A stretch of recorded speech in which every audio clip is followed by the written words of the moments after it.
And welcome to Port Harcourt. The second Nimi Briggs Legacy Lecture Series has been held at the University of Port Harcourt to celebrate the academic excellence of Professor Emeritus Nimi Briggs, whose legacies has continued to impact future generations. Ijomo Gweke reports that the title of the lecture is The Longevity of Man. The legacies of late Nimi Briggs came alive again as members of the academia, family members, friends, and associates gathered at the University of Port Harcourt to celebrate an erudite scholar whose legacies have continued to shape the field of medicine. The guest lecturer, Dr. Ibrahim Wada, in the lecture titled The Longevity of Man, said the ability to live long depends on factors such as lifestyle, environmental issues, natural causes, and modern healthcare. And you need advanced healthcare, you can have it, but even more importantly, medical checkups so that any attacks coming, you can get them very early and treat them before they cause too much damage. Then all sorts of lifestyle changes, whether it's the food you eat, the exercise, because life is different now than it was 1,000 years ago. Vice Chancellor, University of Port Harcourt, George Will Owunari, acknowledged that 2 years down the line, since the demise of the erudite scholar Nimi Briggs, his legacy still stands tall. Being the Vice Chancellor, he has been a researcher, a mentor, everything to every person. And so today, his memories were made to last for longer and longer and longer time. The celebration of excellence brought together family members and associates who eulogized the outstanding contributions of Nimi Briggs, a professorial chair of obstetrics and gynecology.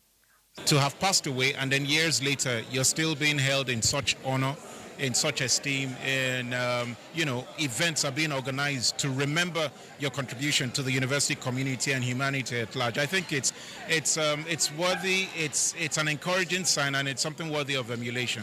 Nimi Briggs' professorial chair of obstetrics and gynecology was endowed in 2015 in recognition of his academic excellence, mentorship, and meritorious service to the academia, medical profession, and humanity.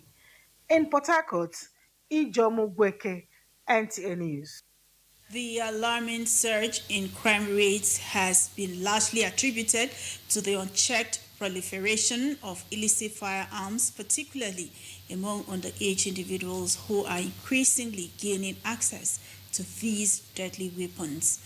To combat this growing menace, experts stress the need for periodic legislative reviews and community-based initiatives to educate the young people. Again, Ijomo Gweke reports. According to the Firearms Act of 1959, individuals under the age of 17 are prohibited from obtaining a license to possess or carry firearms. Despite this law, Nigeria still grapples with the issue of underage persons accessing and using firearms. This, experts warn, contributes significantly to the problem of insecurity in Nigeria.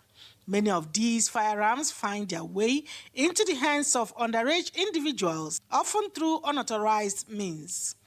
Now, when you now put that among the underage, people who have not come to a certain level of maturity to be able to make certain decisions, you're walking a very, very dangerous line.